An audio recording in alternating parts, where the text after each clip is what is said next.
কোটি বৃদ্ধি হয়ে গেছে, যার জন্য একটা মানুষের মাথায় কত ঋণ হবে আপনি ক্যালকুলেট করে বাইর করেন। আর সব থেকে বড় ব্যাপার, বিহার একটা রাজ্য আছে,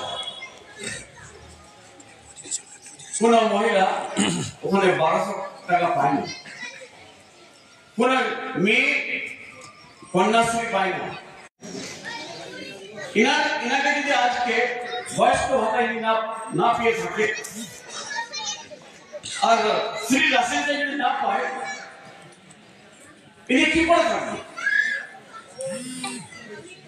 আর আমাদের মুখ্যমন্ত্রী মমতা বন্দ্যোপাধ্যায়, মুখ্যমন্ত্রীর একটা সার্ভে হলো সব থেকে পুয়ার গরিব মুখ্যমন্ত্রীকে মমতা বন্দ্যোপাধ্যায়।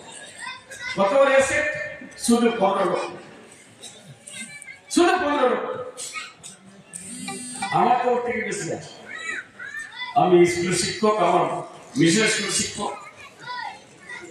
15 লক্ষ অ্যাসেট হয় কিরকম মুখ্যমন্ত্রী।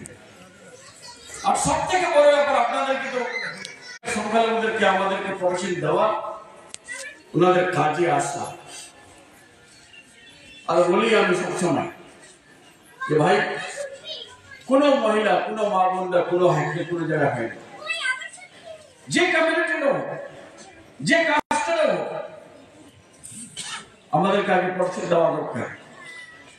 আমরা তো একটু আগে বললেন, অনেকগুলো লোক বক্তারা বললেন যে বাকি এমপি, শ্রীমতী দীপাদাস মুন্সি এমপি ছিলেন, একটা কাজ ওনারা বলতে পারবেন? আঙুল তুলেন তো, বলতে পারবেন? হ্যাঁ বলেন, দেখাতে পারবেন এই কাজটা দীপাদাস মুন্সি করেছিলেন? না, পারবেন না। একটা কাজ করেছে, কোথায়? মোহাম্মদ সালিমের কাজ, একটা কাজ করে কেউ বলতে পারবেন কি মোহাম্মদ সালিম কোনো কাজ করে গেছে এখান থেকে? 5 বছর ছিল এমপি। একটা কাজ আমি আপনাদেরকে দেখাতে পারব। ব্লকে একটা টয়লেট করা আছে, ওখানে বড় বড় লেখা আছে মোহাম্মদ সালিম এমপি লেট থেকে। তারপরে দেবশ্রী রায় চৌধুরী এমপি বলে লেখা। আপনারা দেবশ্রী রায় চৌধুরীকে দেখেছেন? হ্যাঁ, কি বলছেন? দেখেছেন আপনারা? না দেখেন। আপনি দেখেছেন কোন কাজ করে গেছেন এখান থেকে? না। আমি দেবশ্রী রায় চৌধুরী একদিন দেখা হয়েছিল আমার এতে ভিআইপিতে শিয়ালদা। আমি বললাম ম্যাডাম, একটা রাস্তা আছে আমার এই আপনার শোলপাড়া মোড়, স্কুল মোড় টু মোহাম্মদপুর, ফকিরপাড়া মোহাম্মদপুর, যদি এই রাস্তাটা কমপক্ষে করে দেন, আপনার জন্য আমি ছিঁড়ে আসি। রাস্তা করতে পারবো না, মোহাম্মদ সালিমও করতে পারবো না। তারপরে কার্তিক পাল, ওনাকে আমি চেয়ারম্যান হতে দিইনি কালিয়াগঞ্জে। বিজেপি দিদি বলেছিল আমাকে রব্বানি, একটা যদি বিজেপি পায় মিউনিসিপ্যালিটি, তো ওটা হলো কালিয়াগঞ্জ। দিদি পাবে না, আমি যাচ্ছি। গিয়ে থাকলাম, 3টা বিজেপির কাউন্সিলর জিতলেন, আর আমাদের 13টা দিদি আসলেন, আমাদের চেয়ারম্যান হলো না। কিন্তু যে লোকটা চেয়ারম্যান হতে পারলো না, আজকে আবেগের ভোটে উনি এমপি হয়ে গেলেন। ঠিক আছে, ওর ভাগ্যতে ছিল, হতেই পারে, আমাদের এমপি হেরে গেলেন। আমার প্রশ্ন এটা, 5 কোটি টাকা পার ইয়ার পায়, 25 কোটি টাকা বলে এটা ডেভেলপমেন্টে ছাড়া আছে, যেটা ওর তহবিলে আসে 25 কোটি শ্রীমতী দীপাদাস মুন্সি, বাদবাকি আপনার 25 কোটি মোহাম্মদ সালিম, 25 কোটি দেবশ্রী রায় চৌধুরী, আবার 5 কোটি চলে আসলো কার্তিক পালের। বালপুরের লোক ভোট দেয়নি, ভোট তো নিয়ে গেছে কেন? আর আমি দেখলাম ইলেকশন শুধু এরাই না, কংগ্রেসের প্রার্থী ছিলেন এমপি ইলেকশন ভোট নেওয়ার জন্য।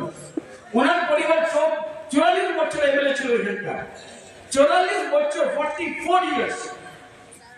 একটা কাজ কেউ বলতে পারবে না আমরা এই কাজটা করছি। কিন্তু আমি যে দিদির উন্নয়নটা আমি কাউন্ট করি, সারা রাত চলে 54টা স্কিম করেছি। কতগুলো স্কিম? 94 স্কিম, ওর মধ্যে একটা লক্ষ্মীশ্রী, লক্ষ্মীর ভান্ডার, কন্যাশ্রী, রূপশ্রী, এরকম করে 94 94টা স্কিম করছে। আপনারা বলুন, আজকে দুয়ারে সরকার 8,60,00,000 মানুষ, কত 8,60,00,000 মানুষ সেবা পাবো আছে দুয়ারে সরকার।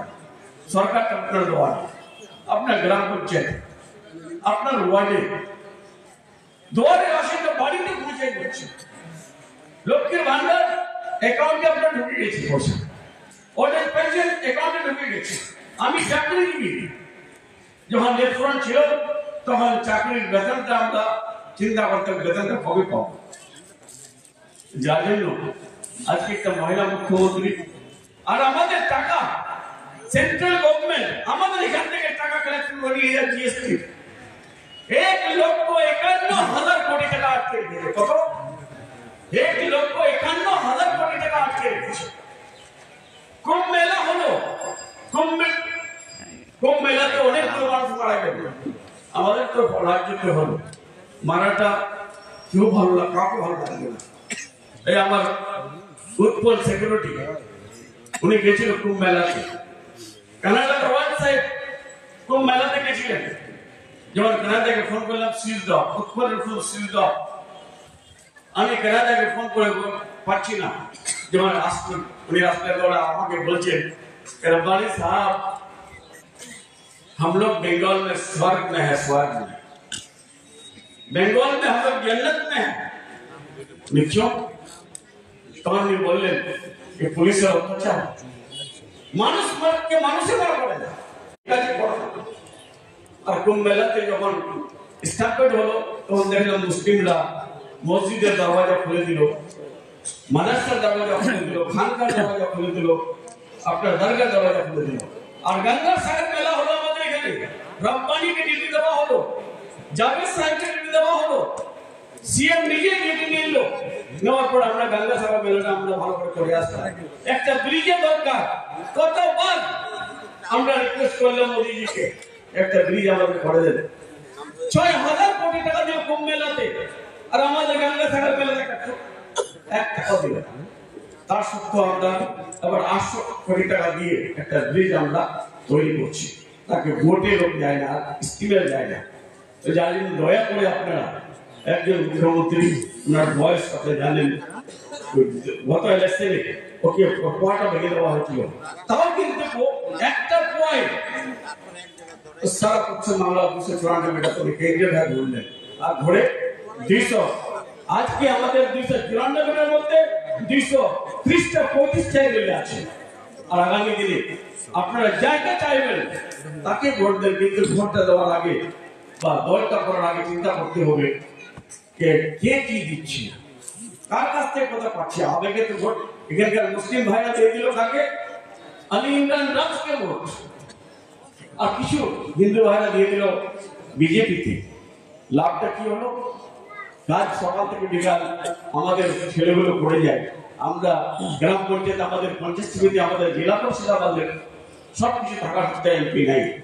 যার জন্য আর কিছু না বলে অন্ধকার হয়ে যাচ্ছে, আমি শুধু একটা কথা বলে নিজের বক্তব্য শেষ করবো যে আপনারা একটা মহিলা মুখ্যমন্ত্রী, আপনাদের জন্য যদি কেউ ভেবে থাকে, উনি মমতা নাম হলো মমতা বন্দ্যোপাধ্যায়, কেন উনি বলেছিলেন government should be for the people, by the people, with the people, to the people. আর আজকে 54টা আপনার 94 স্কিম করে এটা প্রমাণ করে দিয়েছে গভর্নমেন্ট মানুষের জন্য, এটা প্রমাণ করেছে। আর